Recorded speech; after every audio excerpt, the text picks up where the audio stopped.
아기 예수. 마태복음 2장 1절로부터 23절까지 말씀입니다. 헤롯 왕 때에 예수께서 유대 베들레헴에 나심에 동방으로부터 박사들이 예루살렘에 이르러 말하되 유대인의 왕으로 나신 이가 어디 계시냐? 우리가 동방에서 그의 별을 보고 그에게 경배하러 왔노라 하니 헤롯 왕과 온 예루살렘이 듣고 소동한지라. 왕이 모든 대제사장과 백성의 서기관들을 모아 그리스도가 어디서 나겠느냐 물으니 이르되 유대 베들레헴이오니 이는 선지자로 이렇게 기록된 바 또 유대 땅 베들레헴아 너는 유대 고을 중에서 가장 작지 아니하도다. 내게서 한 다스리는 자가 나와서 내 백성 이스라엘의 목자가 되리라 하였음이니이다. 이에 헤롯이 가만히 박사들을 불러 별이 나타난 때를 자세히 묻고 베들레헴으로 보내며 이르되 가서 아기에 대하여 자세히 알아보고 찾거든 내게 고하여 나도 가서 그에게 경배하게 하라. 박사들이 왕의 말을 듣고 갈새 동방에서 보던 그 별이 문득 앞서 인도하여 가다가 아기 있는 곳 위에 머물러 서 있는지라.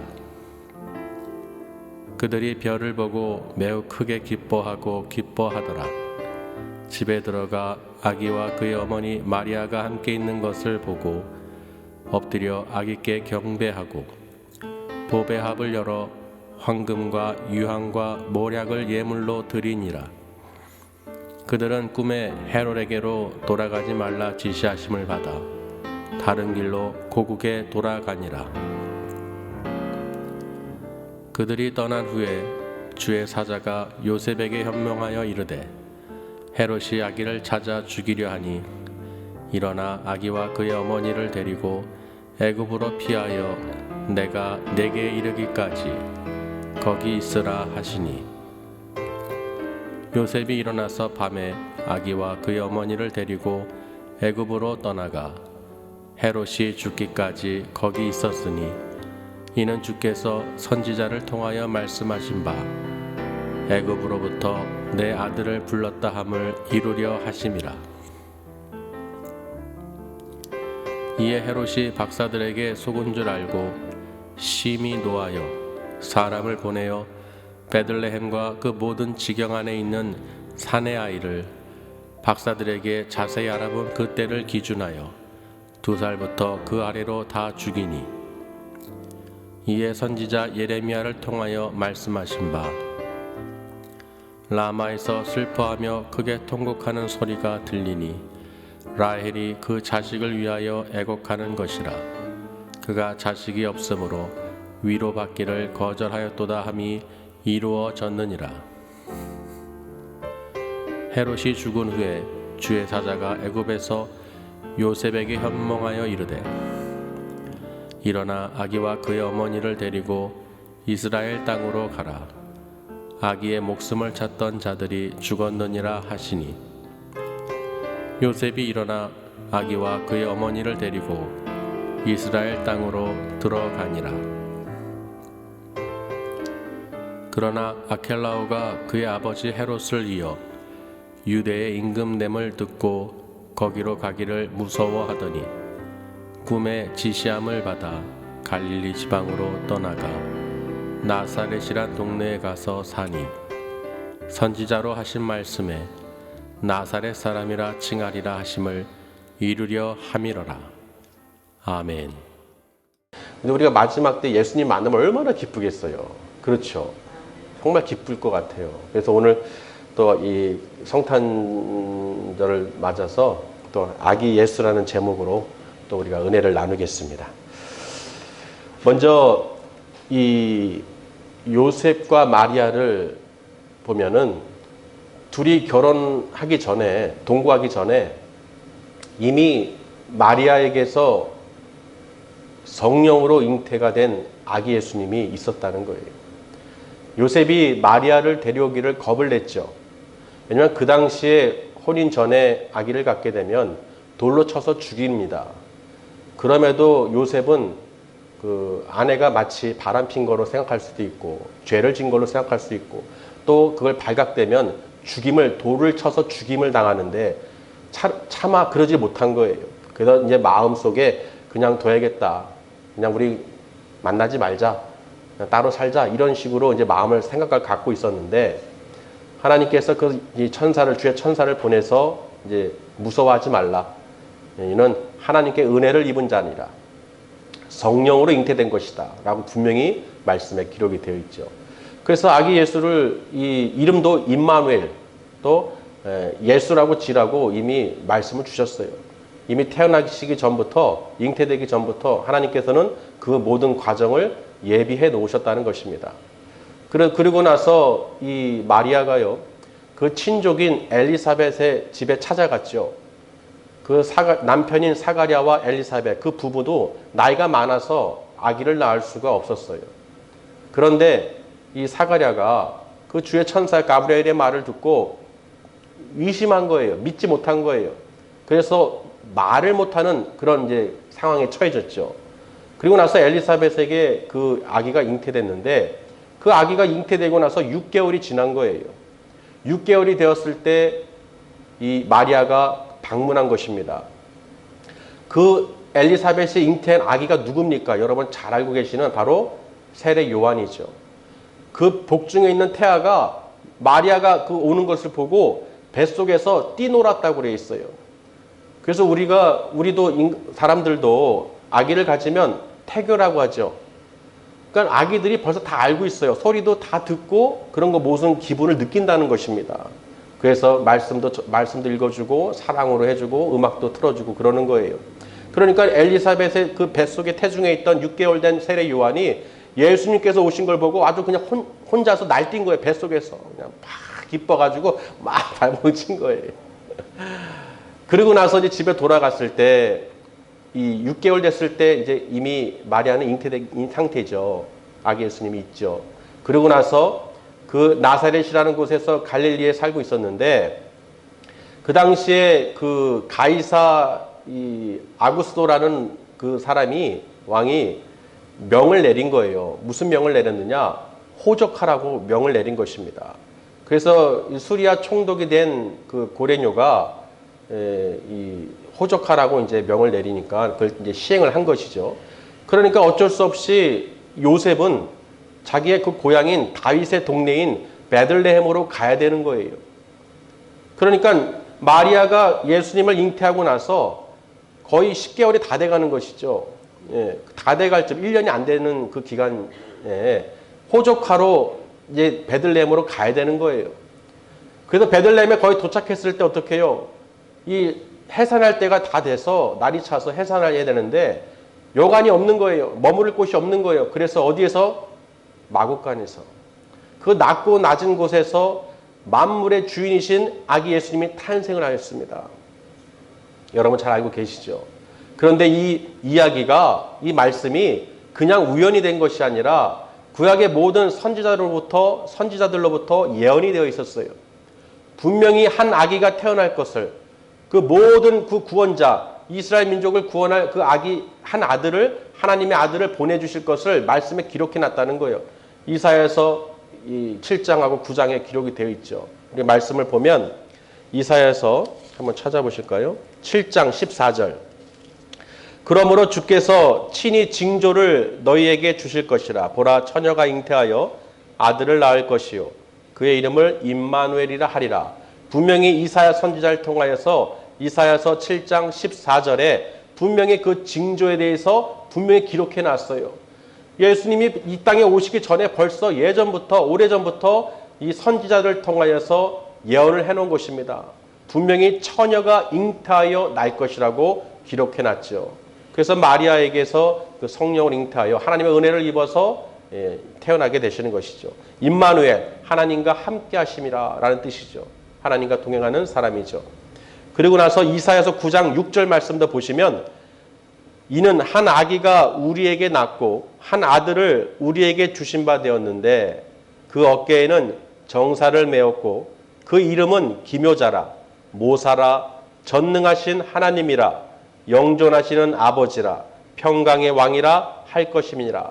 분명히 이사야 선지자를 통하여서 이 모든 예언이 징조와 예언에 대해서 분명히 말씀에 기록하고 있습니다. 그리고 미가서 5장 2절 말씀에도 이 베들레헴에서 날 것을 기록하고 있어요. 미가서 5장 6절 말씀을 보면 한번 찾아보겠습니다. 미가서 5장 2절. 베들레헴 에브라다야, 너는 유다 족속 중에 작을지라도 이스라엘을 다스릴 자가 내게로 나올 것이라. 그의 근본은 상고에 영원에 있느니라. 그의 근본은 어디예요? 상고, 하나님 나라죠. 가장 높은 곳. 그의 근본은 하나님이시라는 것이죠. 하나님이 그의 본체라는 것이죠. 그리고 영원에 있다는 거예요. 그래서 그 말씀의 그 기록을 빌립보서 2장에도 기록하고 있어요. 신약성경 빌립보서 2장에 보시면 말씀을 찾아보겠습니다. 빌립보서 2장 6절과 7절, 6절부터 11절까지 한번 보겠습니다. 신약성경 319장, 빌립보서 2장 6절. 그는 근본 하나님의 본체시나 하나님과 동등됨을 취할 것으로 여기지 아니하시고 오히려 자기를 비워 종의 형체를 가지사 사람들과 같이 되셨고 사람의 모양으로 나타나사 자기를 낮추시고 죽기까지 복종하셨으니 곧 십자가의 죽으심이라. 이러므로 하나님이 그를 지극히 높여 모든 이름 위에 뛰어난 이름을 주사 하늘에 있는 자들과 땅에 있는 자들과 땅 아래에 있는 자들로 모든 무릎을 예수의 이름에 꿇게 하시고 모든 입으로 예수 그리스도를 주라 시인하여 하나님 아버지께 영광을 돌리게 하셨느니라. 아멘. 분명히 모든 이름 위에 뛰어난 이름을 주시고 하늘에 있는 자들이나 땅에 있는 자들이나 땅 아래에 있는 자들에게 그 모든 무릎을 예수의 이름에 꿇게 하셨다는 것입니다. 모든 입으로 주라 시인할 수 있도록 그리하여 고백함으로써 하나님께 영광을 돌리게 하셨다고 분명히 말씀에 이 사도 바울이 또 기록하고 있는 거예요. 할렐루야. 그러니까 지금 이 모든 예언과 징조 모든 말씀이 하나님의 그 기록대로 이루어진 것입니다. 이 베들레헴에서 이 작은 곳, 정말 예루살렘 성에서도 가장 작은 곳에서 이 베들레헴이라는 곳에서 이 천지를 창조하신 하나님의 아들 예수 그리스도가 나셨다는 거예요. 아멘. 베들레헴은 여러분 잘 알고 계시죠? 베들레헴은 히브리어로 베트레헴, 그죠? 베들레헴. 베트는 집이고요. 레헴은 빵이라는 뜻이죠. 빵과 떡이라는 뜻인데, 즉 베들레헴은 뭐예요? 빵집, 떡집이라는 뜻이죠. 우리의 생명의 떡으로 오신 예수 그리스도. 이미 다윗도 이 베들레헴에서 동네에서 그 기름 부음을 받았잖아요. 사무엘상 17장 12절에 보면 사무엘상 17장 12절에 다윗은 유다 베들레헴 에브랏 사람 이세의 아들이라고 분명히 기록이 되어 있어요. 그래서 미가서 5장 2절에서 왜 베들레헴아 하고 이 에브라다야 했냐면 에브라다야가 베들레헴이라는 뜻이에요. 그래서 베들레헴의 에브랏 사람 이세의 아들 8명의 아들 중에서 막내가 바로 다윗이죠. 그래서 사무엘이 사울 왕을 제끼고 다윗에게 기름 부으러 베들레헴으로 가야 되는데 사무엘이 겁을 냈어요. 지금 사울 왕이 통치하고 있는데 내가 기름 부어서 왕을 다윗을 세우게 되면 내가 죽임을 당할 텐데 어떻게 내가 내려가겠습니까? 하고 또 얘기했을 때 하나님께서 뭐라고 말씀하셨습니까? 야, 그냥 제사 지낸다 그래. 하나님께 제사 드리러 간다 그러면 되잖아. 하고 하나님께서 그 방법까지 가르쳐 주셨어요.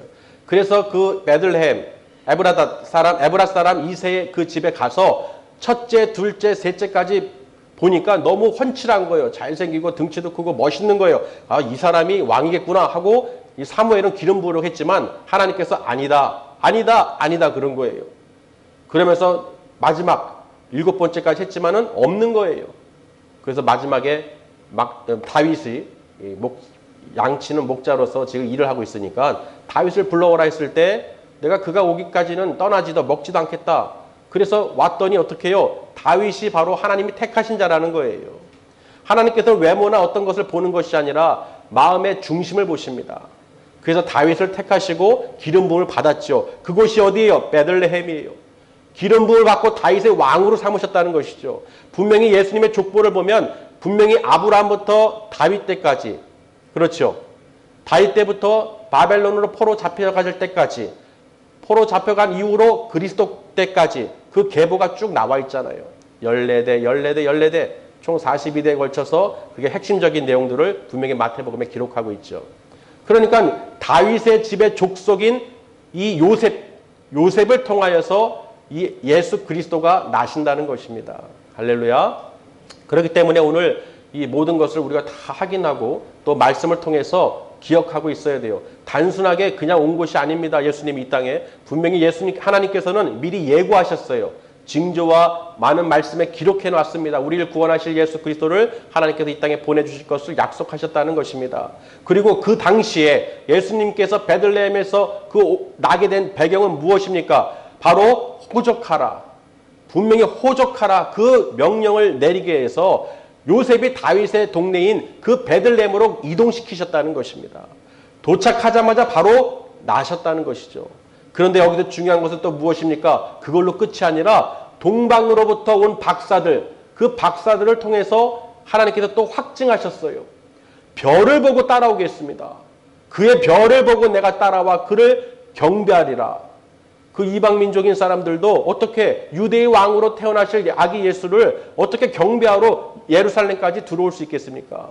하나님의 인도가 아니면, 하나님의 증거하심이 아니면 이루어질 수 없는 일이라는 것이죠. 그래서 그 예루살렘에 입성했을 때 이 동방 박사들은 순진하죠. 아주 순진해요. 왜? 별만 보고 살아요. 별만 보고 따라가는 거예요. 별만 보고 온 거예요. 그렇기 때문에 이 왕권에 대해서 유대의 왕인 헤롯 왕이 어떤 사람인지 모르죠. 그래서 여기에 분명히 유대의 왕이 나실 거라고 했는데 어디 계시냐? 그리스도가 어디 계시냐? 라고 얘기하고 다니니까 불러들인 거예요. 그러면서 자세히 묻습니다. 또 모든 대제사장들과 백성들의 서기관들을 불러 모아서 이렇게 얘기합니다. 그리스도가 어디에서 나느냐라고 질문하죠. 왜 물었을까요? 그리스도는 뭐예요? 크라이스트죠. 기름 부음 받은 자예요. 그리고 우리가 메리 크리스마스 하는 이유는 무엇입니까? 크리스가 크라이스트죠. 그리스도예요. 아멘? 그러니까 우리가 그리스도의 탄생을 기뻐하는 뜻이 바로 환영한다는 뜻이 메리 크리스마스죠. 기름 부음 받았다는 것이죠. 그러니까 그리스도가 어디서 나시냐라고 물었을 때 이 대제사장들과 서기관들이 뭐라고 했습니까? 말씀에 기록된 대로 설명해 준 거예요. 베들레헴입니다. 지극히 작은 곳인데 그 작은 곳에서 이스라엘 민족을 다스릴 왕이 나신다고 분명히 기록되어 있습니다. 그 말을 들은 이 헤롯 왕이 이 동방 박사들에게 가르쳐 줍니다. 어디라고? 베들레헴이라고. 그 베들레헴이라고 가르쳐 주면서 가서 너희들 그 아이를 찾아라. 그리고 나에게 알려줘라. 왜? 나도 가서 경배하겠다. 여러분 이 말이 믿어지십니까? 아니죠. 그 아이를 찾아서 죽이려는 거예요. 왜? 유대 왕이 자기인데 이스라엘의 왕이 또 난다 그러니까 애초에 그 싹을 없애버리려고 죽이려고 했겠죠. 그러니까 이 동방 박사들을 속이고 보낸 것입니다. 그러나 어떻게 해요? 동방 박사들이 나가자마자 그 별이 그들을 인도했다고 돼 있어요. 박사들을 인도해서 어느 한 곳에 머물러 있었다고 그랬어요. 어디입니까? 바로 아기 예수가 탄생한 그 베들레헴의 마구간 위에 딱 서 있는 거예요. 그러면서 그들이 기뻐하고 그 집을 들어갔다는 것입니다. 할렐루야. 그뿐만 아니라 그 주변에 있던 베들레헴 근처에 있던 목자들, 양치는 목자들에게 하늘 문이 열리고 빛이 나면서 천사들이 내려와서 막 찬양을 하는 거예요. 너희를 위한 구주가 나셨다. 그리고 가르쳐 주셨죠. 그러니 목자들도 어떻게 해요? 아기 예수님을 다 확인하러 몰려간 것입니다. 한두 명이 아니죠. 증거한 인원이 한두 명이 아니에요. 하나님의 천사들을 통해서, 목자들을 통해서, 또 동방박사를 통해서, 또 그 모든 예루살렘에 있는 모든 사람들이 다 알고 소동이 일어났을 정도였어요. 그냥 조용히 임하신 게 아닙니다. 조용히 몰래 숨어서 나신 게 아니에요. 모든 땅에 다 알리고 증거하고 확인시키고 나신 것입니다. 아멘. 그러니 우연이 아니에요. 절대로 우연이 아닙니다. 하나님께서 그 모든 길을 예비하시고 또 준비하셨다는 것이죠. 그래서 그 동방 박사들이 아기 마리아와 그 어머니 마리아와 아기 예수를 딱 보고 어떻게 했습니까? 엎드려 경배했어요. 찬양하고 경배하고 그리고 가지고 왔던 보배압을 뚜껑을 열어서 어떻게 해요? 황금과 유향과 모략을 예물로 드렸다라고 되어 있어요. 무슨 뜻입니까? 황금은 왕직이죠. 이스라엘의 왕이기 때문에 그 유향은 제사장직을 얘기하고 예수님께서 제사장, 대제사장 역할을 하실 것이고 또 모략은 무엇입니까? 장례지요. 장례를 준비하는 것입니다. 예수님께서는 이 땅에 왕 노릇하러 오신 것이 아니에요. 왕이시지만 제사장 역할을 하시지만 우리를 위해서 십자가에서 죽으시기 위해서 오셨다는 것입니다. 모든 것을 다 이루시려고 오신 거예요. 존경받으려고 오신 것이 아니라 우리를 섬기려고 오셨다는 것이죠.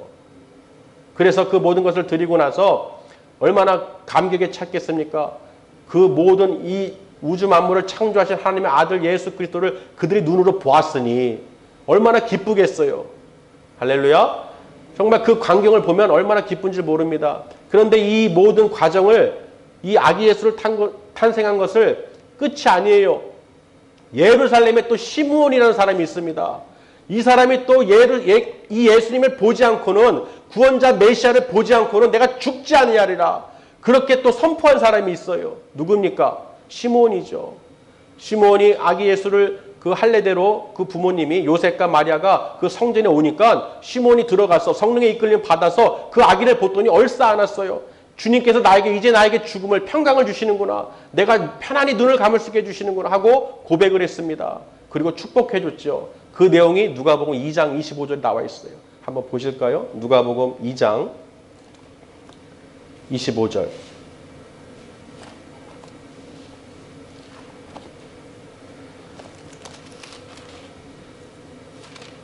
누가복음 2장 25절. 25절부터 34절까지 한번 읽겠습니다. 누가복음 2장 25절. 예루살렘에 시므온이라 하는 사람이 있으니 이 사람은 의롭고 경건하여 이스라엘의 위로를 기다리는 자라. 성령이 그 위에 계시더라. 그가 주의 그리스도를 보기 전에는 죽지 아니하리라 하는 성령의 지시를 받았더니 성령의 감동으로 성전에 들어가매 마침 부모가 율법의 관례대로 행하고자 하여 그 아기 예수를 데리고 오는지라. 시므온이 아기를 안고 하나님을 찬송하여 이르되 주제여 이제는 말씀하신 대로 종을 편안히 놓아 주시는도다. 내 눈이 주의 구원을 보았사오니 이는 만민 앞에 예비하신 것이요 이방을 비추는 빛이요 주의 백성 이스라엘의 영광이니이다 하니 그의 부모가 그에 대한 말들을 놀랍게 여기더라. 시므온이 그들에게 축복하고 그의 어머니 마리아에게 말하여 이르되 보라 이는 이스라엘 중 많은 사람을 패하거나 흥하게 하며 비방을 받는 표적이 되기 위하여 세움을 받았고. 아멘. 분명히 아기 예수를 예루살렘 성전에 있는 이 시므온이라는 성령의 그 지시를 받은 내가 예수님을 보지 않고는 죽지 아니하려는 그 마음을 표현하고 있습니다. 그러니까 단순히 태어나고 끝나는 것이 아니라 계속해서 하나님께서는 어떻게 해요? 그 믿음의 하나님의 백성들을 통하여서 말씀의 기록을 해놨다는 것이죠. 우리가 두세 사람의 증인이 필요하죠. 한 사람, 두 사람 갖고는 안 돼요. 두세 사람이 필요합니다. 왜? 확증할 수 있기 때문에. 이 모든 것이 우연이고 갑자기 된 것이 아니라는 것을 분명히 우리 성경은 하나님께서 우리에게 말씀으로 가르쳐주고 있는 것이죠. 믿으시길 바랍니다. 그래서 우리가 왜 이 땅에 예수님께서 오셨습니까? 오신 것을 또 우리가 알아야죠. 왜 오셨습니까? 우리를 구원하시기 위해서, 죄를 사해 주시기 위해서. 이사야서 53장 5절. 그가 찔림은 우리의 허물 때문이요 그가 상함은 우리의 죄악 때문이라. 그가 징계를 받음으로 우리가 평화를 누리고 그가 채찍에 맞음으로 우리는 나음을 받았도다. 아멘. 그러니까 예수님께서 이 땅에 오신 이유는 우리의 모든 죄악과 허물과 모든 이 병, 질병부터 이 모든 고난 이것을 다 짊어지시기 위해서 오셨다는 것입니다. 그러니까 이사야 선지자를 통해서 우리에게 계속해서 가르쳐주고 있는 거예요. 아멘. 그리고 장례에 대해서도요. 여러분 잘 알고 계신 그 옥합을 깬 마리아가 있죠. 마가복음 14장 3절 말씀에 보면 예수께서 베다니 나병 환자 시몬의 집에서 식사하실 때 한 여자가 매우 값진 향유 곧 순전한 나드 한 옥합을 가지고 와서 그 옥합을 깨뜨려 예수의 머리에 부으니 그 머리털로 발을 또 닦기도 하면서 그 귀한 옥합을 깨서 그 향유를 예수님께 드린 거예요. 왜? 예수님께서 이제 곧 십자가에서 골고다에서 죽으시기 때문에 이 마리아가 어떻게 해요? 그 모든 것을 알고서 그 장례를 준비한 것입니다.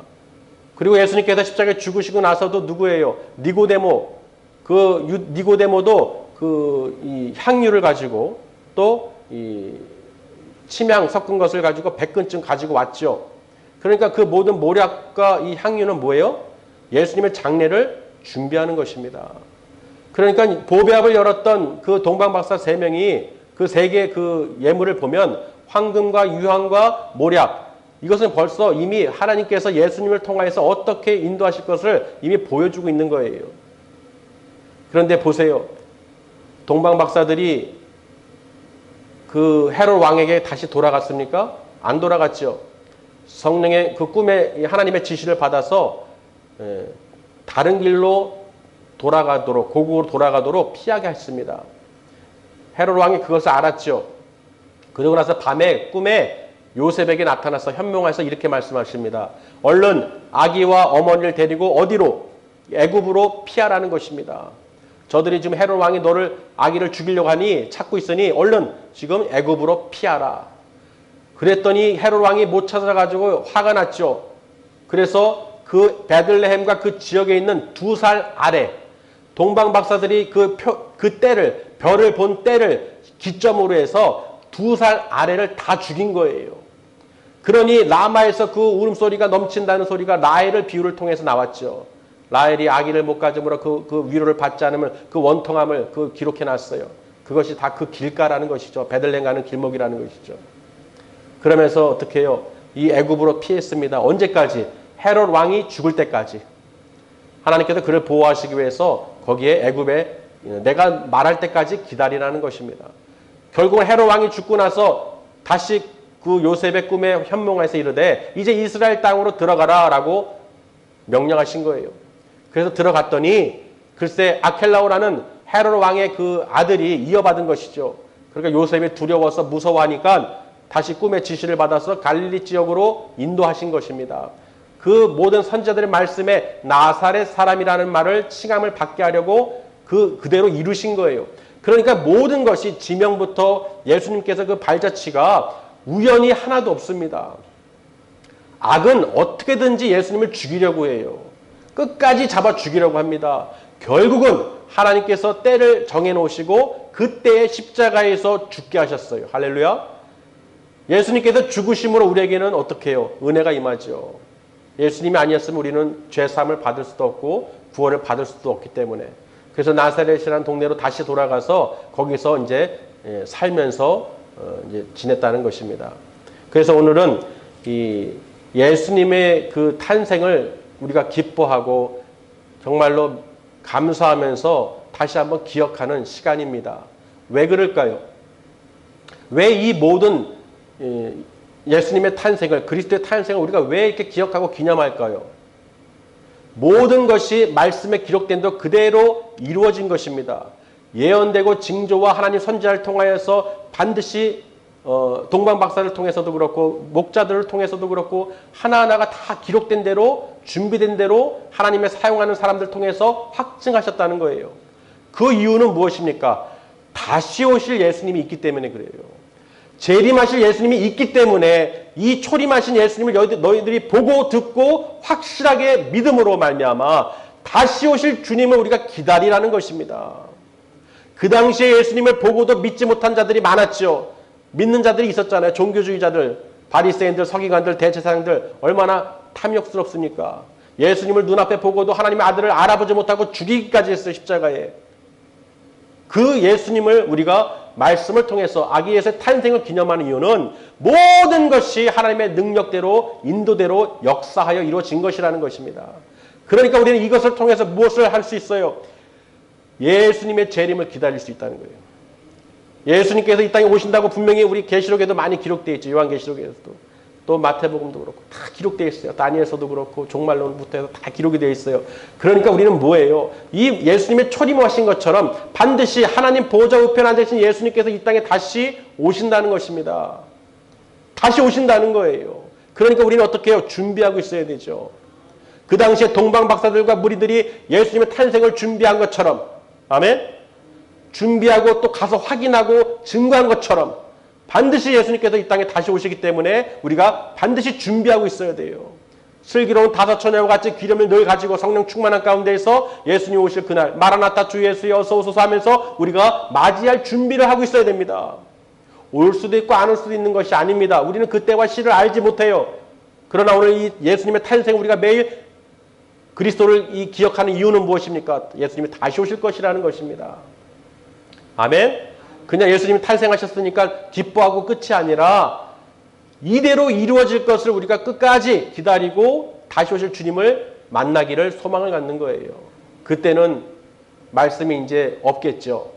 말씀대로 다 이루어지고 완성이 되면 우리가 천국으로 들어갈 것이기 때문에 천국에서 영원하신 주님과 함께 살기 때문에 더 이상 어떻게 말씀이 있을 수가 없죠. 왜? 같이 함께 하시기 때문에. 그러니까 우리는 말씀이 있는 동안에 어떻게 해요? 늘 묵상하고 그 말씀을 기억하고 예수 그리스도의 탄생을 통해서 다시 오실 주님을 기다리는 것이 바로 우리가 해야 될 일이라는 것입니다.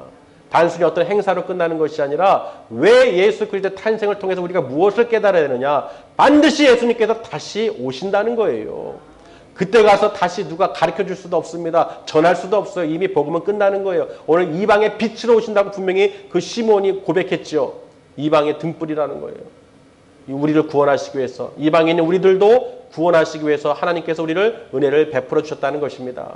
그러니까 우리가 예수를 믿을 수 있다는 것, 예수님을 믿을 수 있도록 하나님께서 성령 인도를 받게 해주셨다는 것은 우리에게 큰 축복이라는 거예요. 예수님을 진짜 아무나 믿는 것이 아닙니다. 믿고 싶어도 안 믿어지는 사람들이 얼마나 많은지 몰라요. 할렐루야. 그러니까 우리는 얼마나 감사합니까? 감사해서 이렇게 성탄절을 맞이해서 이렇게 기억하고 감사하고 축복하고 우리가 이렇게 함께하는 것은 다시 오실 주님 만났을 때는 이런 기쁨은 그 이상이라는 거예요. 여러분 주님 진짜 만난다고 생각해 보세요. 다시 오실 주님을 우리가 만나고 천국으로 들어간다고 생각해 보세요. 얼마나 기쁘겠습니까? 그렇죠? 우리도 오랜만에 만나는 사람들 보면 얼마나 기쁘고 반갑습니까? 주님 만나는 그날 우리가 꼭 기다리시고 실망하거나 절망하지 마시고 꼭 예수 그리스도 안에서 그 승리하시기를 주님의 이름으로 축복합니다. 기도하시겠습니다.